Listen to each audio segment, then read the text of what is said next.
Welcome to Chris Cook for You Too. Today I'm going to be doing pork steaks. Now, here are my pork steaks right here. It's going to take me a little bit of time because I think they need to thaw out just a little bit, but I still want to give you a preview of what it is that I'm going to be cooking today. And I'm going to smother them in some onions.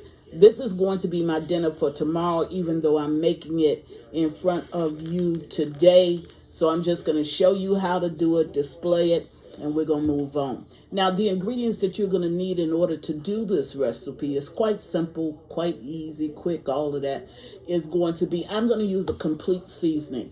You can use any seasonings that you want. Just remember when you're seasoning your meat that you need to be able to visibly see the seasonings on your meat in order for them to be tasty when you get ready to taste your meat. So I'm going to use a complete seasoning. I'm going to add a little bit more garlic because I like garlic, even though there is some garlic already in this complete seasoning. Some salt, smother it down with some onions, and I'm going to coat them because I'm smothering. So I'm going to be making a gravy, and I'm going to just put some flour on them in order for it to gravy up even a little bit better. Pork steak tastes similar to a pork chop, but it's a cheaper cut of meat. And a lot of times when you're saving or trying to economize, you'll get this and then you'll just add different ingredients to it to make it taste a lot better. It's not a bad tasting meat. It's a very good tasting meat, but you can compare it. You can't compare it to a center cut pork chop. Okay, you can take it and you can cut it in half, and then you'll have 2 pieces of meat as opposed to 1. And normally you get like 4 in a pack or 3 in a pack. And so if you have smaller kids, they wouldn't need a whole pork steak anyway. So you can just take it and cut it up and do it like that. Now, what I'm going to do is I'm going to go away. I'm going to allow this to thaw just a little bit more. And when I come back, I'm going to meet you at the stove. I'll have my onions already cut. I'll have my meat washed. I'll have my meat seasoned. I've already showed you the seasonings that I'm going to use, and we'll be ready to fry it up. Okay, now I'm at the stove and I'm getting ready to like French fry the pork steaks. Now you can use cooking oil, which is exactly what I'm using. This is oil that I've fried chicken in, or you can use, new cooking oil. That's your preference. The old cooking oil will bring about that extra flavor that you need when you're making gravy. So you want to go ahead and you want to like French fry up your pork steaks. Okay. Now you can fry them until they're almost done, or you can fry them until they're actually done. Where they're going to pick up the tender part of this is when it's being cooked in the gravy. So we're going to fry this up. And once I get it fried up, then we're going to go ahead and we're going to make up the gravy for it. And I do have my onions cut off to the side. They're already cut, so you'll see me actually go through the process of making the gravy. Now, I'm not going to keep you here while I fry this up. When I get ready to flip it, I'm going to bring you back just to show you, what it really looks like. Now, the flour that you put on your pork steaks, that's going to help to make your gravy. So you have the flour that you're going to be actually mixing with the water to make gravy, and then you got the additional flour that's actually coming from the seasonings that was actually put on to the pork steaks. And you always want to over season when you're making gravy. Why is that? Because you want to have enough seasoning when you get ready to add that diluted liquid, so that it will also season up your gravy, as well as keeping whatever it is that you're cooking. It'll keep that season as well. So I'll bring you back once I get ready to flip, and then we'll see what it looks like, and I'll complete this, and then we'll go to the next step. Be right back. Okay, so I'm going to go ahead and flip it for the first time. As you can see, I haven't flipped it. Okay, so I'm going to flip it over. And you, like I said, you don't have to get it done in this because it's going to do some additional cooking when I get ready to make the gravy. I'm going to finish out this, and I'll bring you back when I finish all of the pork steaks. and then we can move over to making the gravy. Be right back. Okay, now I'm back, and while my second batch is actually frying up, I'm gonna go ahead and make my mixture for my gravy.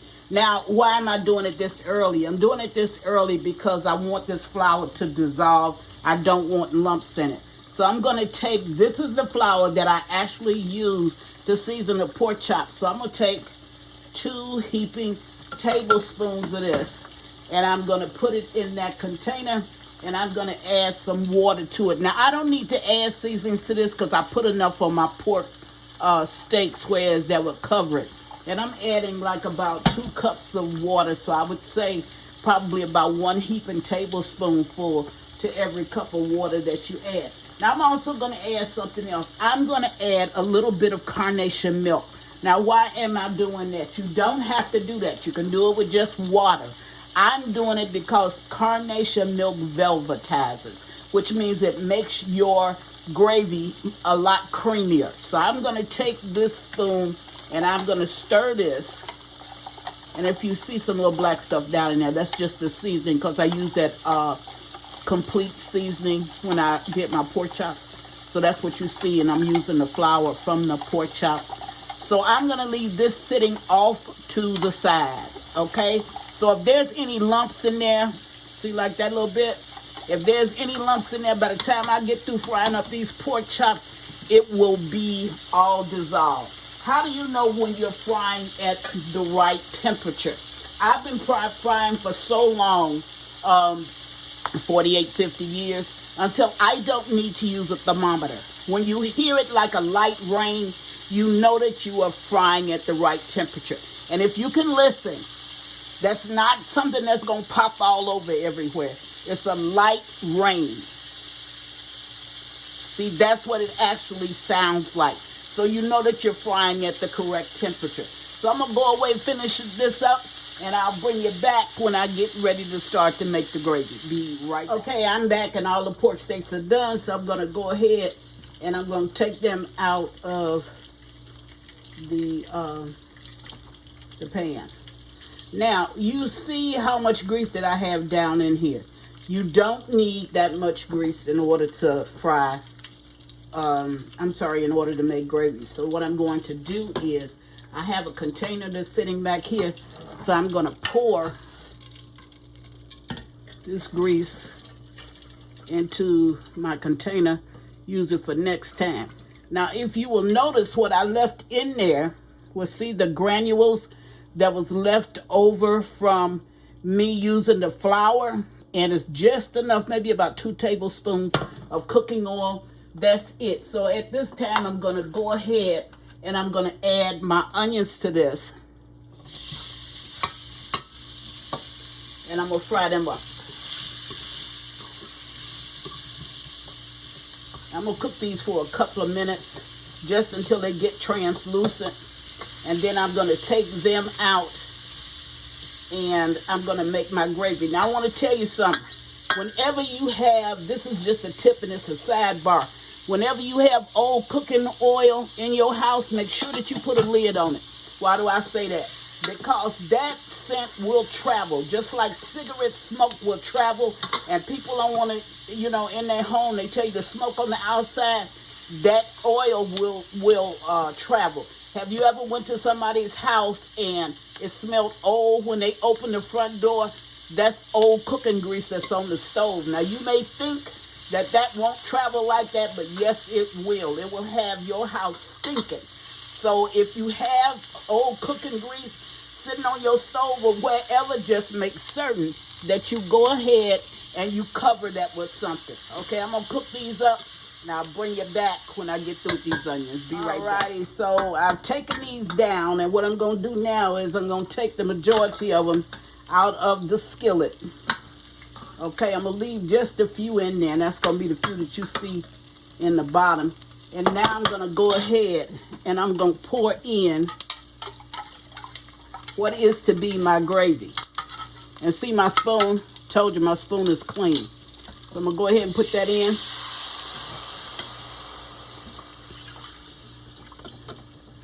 And that's going to cook back up in a minute.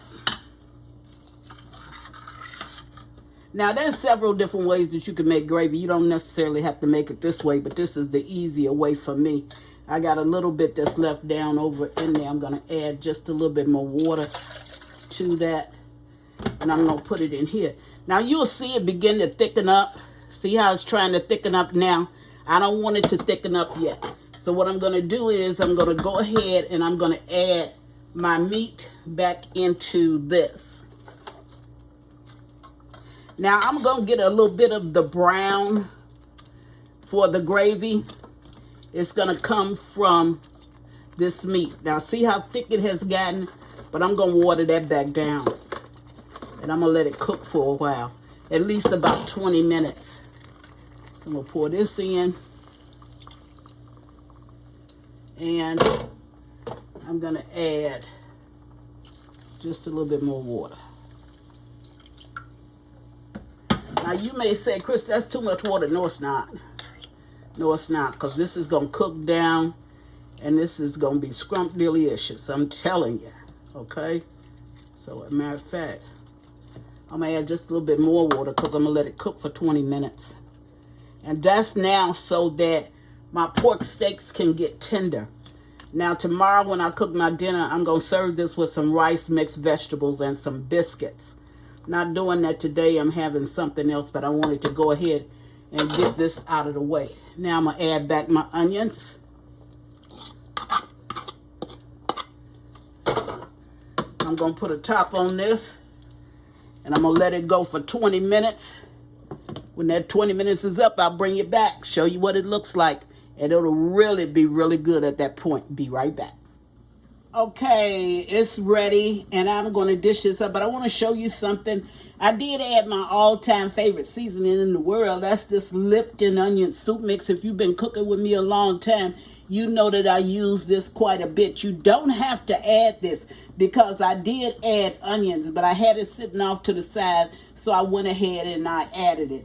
Now, this is ready. Even though it's still cooking, it's ready. I want to show you something about it, though. Look at that gravy. See how that gravy coats that spoon? And it's creamy. And what gave it its creaminess is the fact that I put the little bit of carnation milk in it. Now, I'm going to dish this up, even though I'm not cooking this, I'm not having this for dinner today. And I took three pork steaks, and I turned it into 6 pork steaks, and I'm able to feed 6 people with this. Now, if you're married to a southern guy, or if he's the type guy that loves to eat, he's going to really enjoy this. So we're going to put some gravy, and that gravy is on point. Look at it. And I'm going to see if I can scoop up just a little bit of these onions without burning my hand. See if I can get just a little bit more onions and put down on that plate. There you go. All right. Now, like I said, this is my dinner for tomorrow, and I'm going to be serving it with some mixed vegetables and some rice. I took a very cheap cut of meat, and I turned it into a meal that will be fit for a king. So if you got the kind of man, or if your family are truly eaters, and they love that old-time cooking, then they're going to truly enjoy this. All you have to do is just try it. Now, I'm going to take a piece, and I'm going to cut this with a fork. See that? Now, when you can cut your meat with a fork, instead of using a knife, you know not only your meat is tender, but you know that this is going to be a very good meal. That's what Chris has for you today. She's smothering pork steaks. And as always, thank you for watching. Chris Cook for you too. Bye.